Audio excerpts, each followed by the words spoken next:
Hello everyone, my name is Rachel. Welcome back to my channel. Today I wanted to do a recommendation video and I got this idea from Riley Marie. I will link her channel down below. I especially love watching her videos about different like romance / smutty books, but she recently did a video about her favorite underrated books.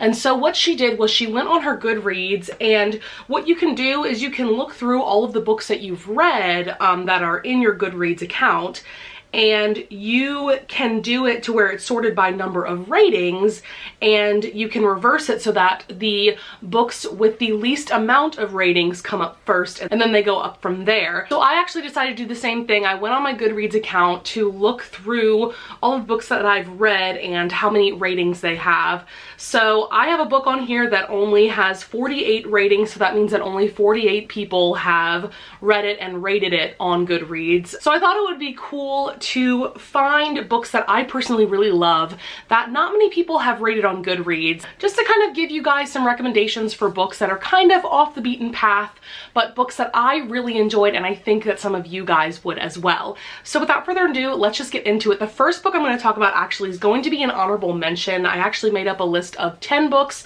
but this 11th book is going to be an honorable mention because I actually haven't finished it yet. I'm actually currently reading it, and that is Definitions of Indefinable Things. This is by Whitney Taylor. So this is about Reggie and Snake, which that's his nickname. That's not his real name. His real name is Matthew. But they are two teenagers and they basically meet at a CVS when they are both picking up their antidepressants. So this story is all about their romance and how they're both going through depression and how they're dealing with it. So far, I'm about halfway. I'm on page 157 and this is about a 300-page book. So I don't have a full review to give you guys for that reason, but this book has plenty of angst and plenty of drama, but there's also some really kind of like dark humor in there as well. So I feel like if you're looking for a YA contemporary that is definitely different and isn't all sunshine and rainbows and has some angst and drama in it, I would definitely recommend this so far, but I will definitely wait to give you guys all my complete thoughts until my end of November wrap up, because like I said, I'm only halfway through, but I do anticipate finishing this by the end of tonight because it's a really fast-paced read.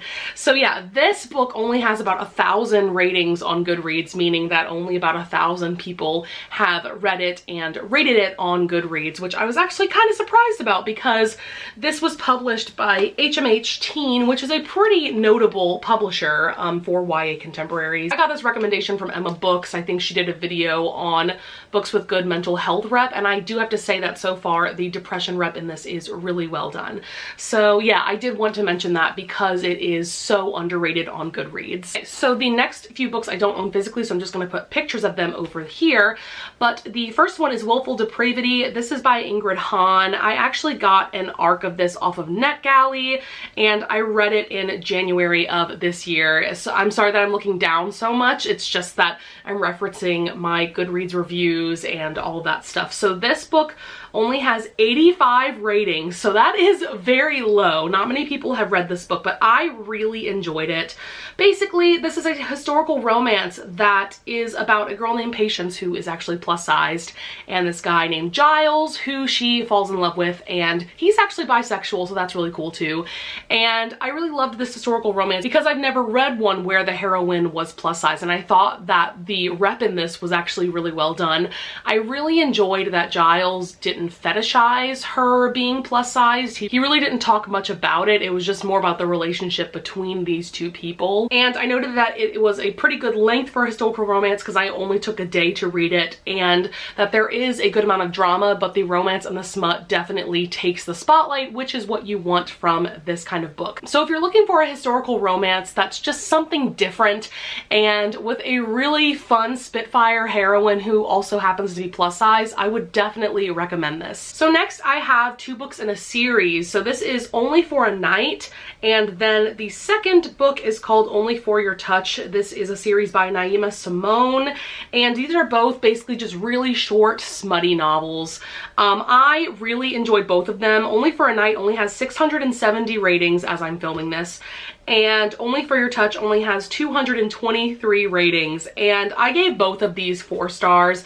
Also, I wanted to note that I gave Willful Depravity, I think, 3.5 stars. But yeah, these are both just very short, smutty romances that center on these 3 friends who basically broke out of the Irish mafia and now own their own sex club. Yeah, each installment is about a different romance with each of the 3 friends.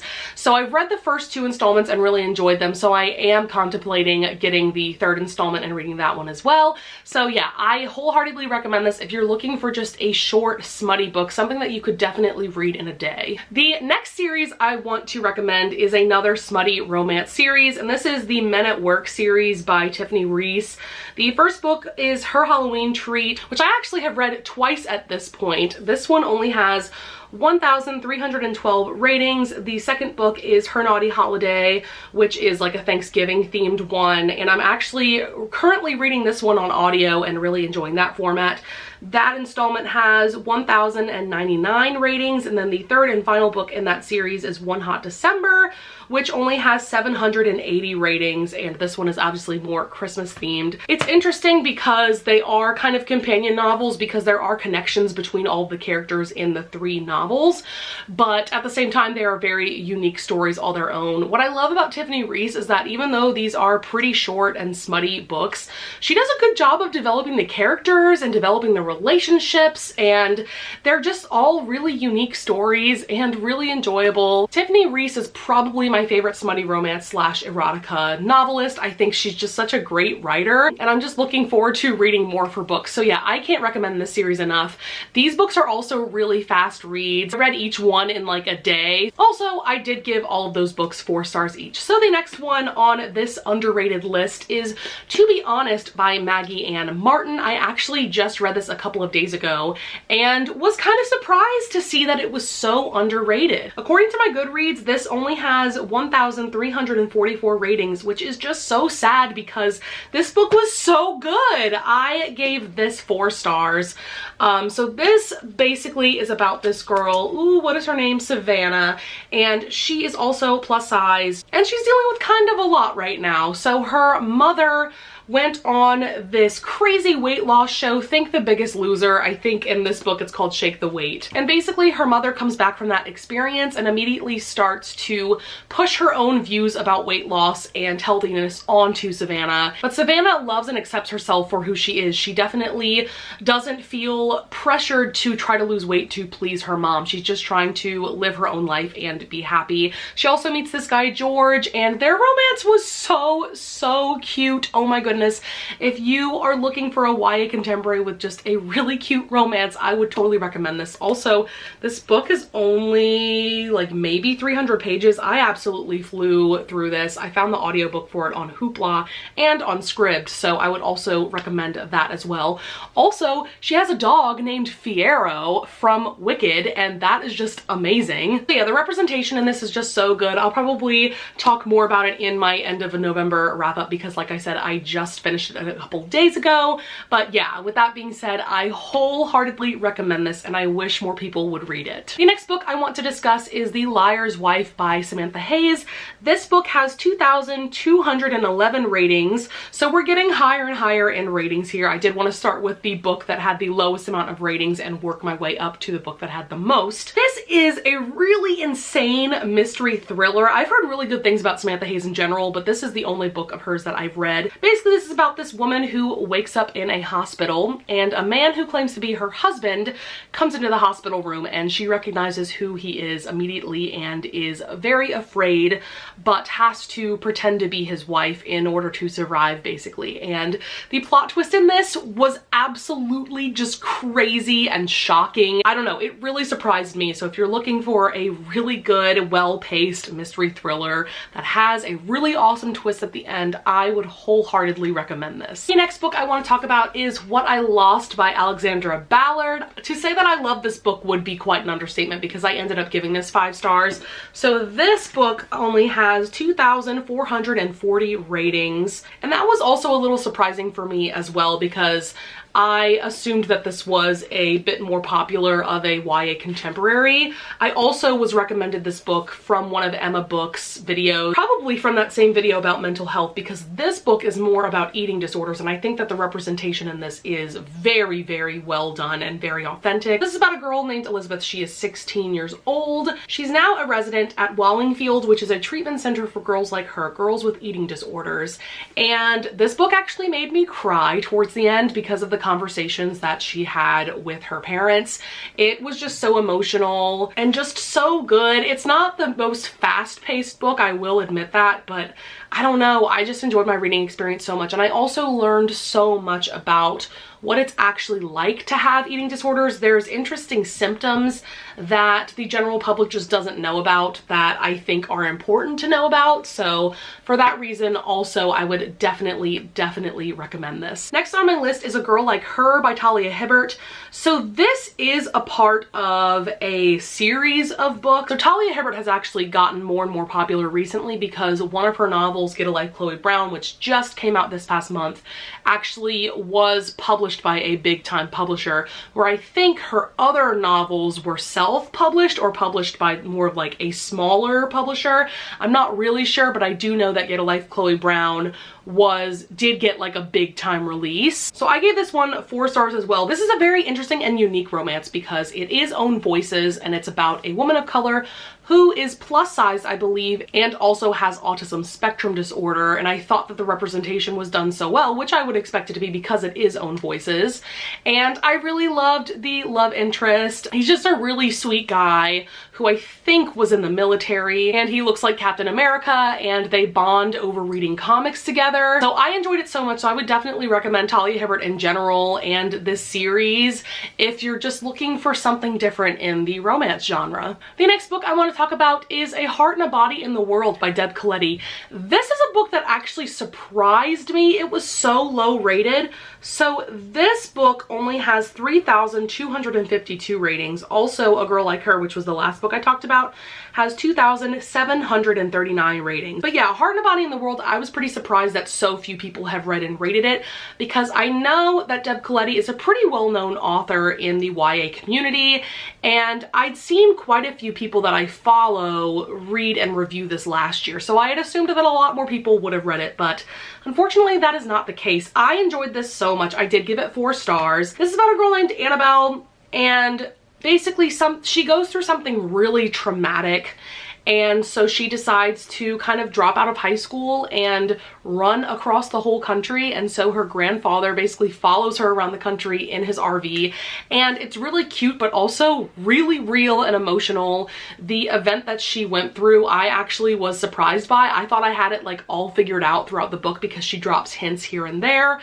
about what happened to her, but then when it was actually revealed, I was pretty surprised. There is a romance in this, but the romance wasn't my favorite, and luckily it didn't take the spotlight away from the main plot. So yeah, I can't recommend this enough. I talked about it in my other notable books I read in 2018 video, which was a video that I made when I started my channel last year. Okay guys, we only have 2 more books to talk about. The next one is More Than We Can Tell by Bridget Kemmerer. I was also pretty surprised that so few people have read and rated this book. So this one has 5,210 ratings, so we're definitely getting higher and higher in the ratings category.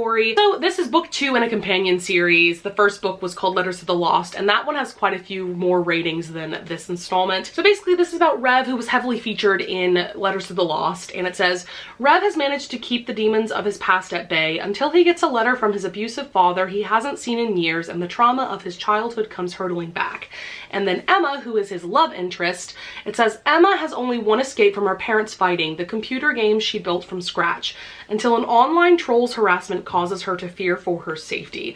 I loved this book so much. I gave it 5 stars. It's for sure going to be one of my top favorite books of the year. I just love all the characters so much in this series, and I just loved Rev and Emma's relationship and how this book brought up topics such as women in the gaming industry and abuse in general. So I cannot recommend this enough. I would definitely recommend reading Letters to the Lost first and then moving on to this one. But yeah, I just love Bridget Kemmerer and I love this book book so much. And the last book on this list is Heretics Anonymous by Katie Henry. This is yet another book that I was quite surprised had so few ratings. So according to Goodreads, it only has 6,221 ratings. So this is about a teenage boy named Michael, and he moves to this new town, and he ends up going to a Catholic high school even though he is pretty much an atheist.